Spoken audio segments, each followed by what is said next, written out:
Hello friends, welcome back to healthy lifestyle. இன்னைக்கு வீடியோவில் நாம எதை பற்றி பார்க்க போறோம்னா, ஒர்க் அவுட்டை முடிச்ச அடுத்த 30 நிமிஷத்துக்குள்ள நாம இந்த விஷயங்களை கட்டாயமாக செய்யணும். அது என்னன்றதை பற்றி தான் நாம இந்த வீடியோவில் டீட்டெயிலாக பார்க்க போகிறோம்.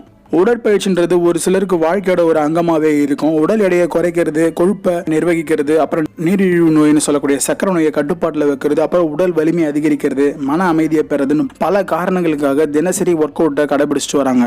இதெல்லாம் நல்ல விஷயம் தான். ஆனால் அதை மட்டும் செஞ்சால் கடமை முடிஞ்சிட்டுதான் நினைச்சிடக்கூடாது. ஒர்க் அவுட்டை செஞ்சு முடிச்சதுக்கு அப்புறமா இன்னும் சில முக்கியமான விஷயங்களை செய்ய வேண்டி இருக்கு. அதையும் நாம தவறாம பின்பற்றணும். சரி, அது என்னன்றதை பத்தி இப்ப நான் சொல்றேன். முதலாவதான் நல்லா ஸ்ட்ரெச்சிங் செய்யணும். நீங்க நல்லா கடுமையான ஒர்க் அவுட்டை முடிச்சிருக்கீங்க, இல்ல நார்மலா ஒர்க் அவுட் செஞ்சிருக்கீங்கன்னா உடலோட தசைகளை நல்லா இலகுவாக்குறதுக்கு அதாவது ஸ்ட்ரெச்சிங் ரொம்ப அவசியமான ஒன்றா பார்க்கப்படுது. ஏன்னா உடற்பயிற்சியின் போது ஆற்றல் மிகுந்த தசைகளை நீங்க கூலாக்கணும்னு நினைச்சீங்கன்னா கட்டாயமா ஸ்ட்ரெச்சிங் செய்யறது ரொம்ப முக்கியமான விஷயம். இதனால வலி, வீக்கம், அப்புறம் உள்ள ஏதாச்சும் ஏற்படக்கூடிய காயங்கள் இது மாதிரி எதுவுமே ஏற்படாம இருக்கும். அதனால ஒரு 5 நிமிஷத்துக்கு நீங்க ஒர்க் அவுட்டை முடிச்சதுக்கு அப்புறமா உடலை வளைச்சி செய்யக்கூடிய ஸ்ட்ரெச்சிங் ஒர்க் அவுட்டை செய்யணும்.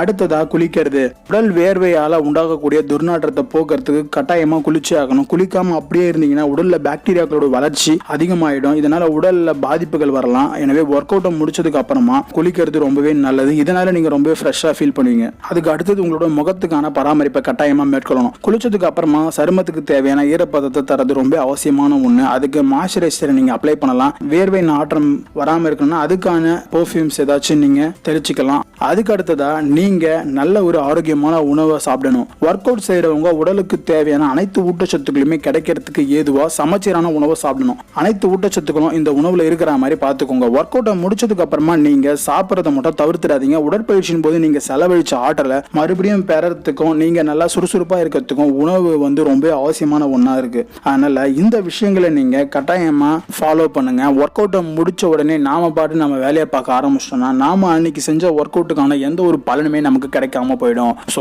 இந்த விஷயங்களை நீங்க ரெகுலரா ஃபாலோ பண்றதன் மூலமா நீங்க செஞ்ச உடற்பயிற்சிக்கான சரியான பலனை கட்டாயமா பெற முடியும். சோ இந்த வீடியோல நீங்க பார்த்த எல்லா விஷயமே ரொம்பவே யூஸ்ஃபுல்லா இருந்திருக்குன்னு நான் நம்புறேன். இந்த வீடியோ உங்களுக்கு பிடிச்சிருந்தா கீழே இருக்கக்கூடிய ரெட் கலர் சப்ஸ்கிரைப் பட்டனை பிரஸ் பண்ணி சப்ஸ்கிரைப் பண்ணிக்கோங்க. கூடவே பக்கத்துல இருக்கக்கூடிய பெல் பட்டனை கிளிக் பண்ணிக்கோங்க. இதன் மூலமா நான் போடக்கூடிய வீடியோஸ் உங்களுக்கு ரெகுலரா நோட்டிபிகேஷனா வந்துகிட்டே இருக்கும். நன்றி, வணக்கம். மீண்டும் அடுத்த வீடியோவில் சந்திப்போம்.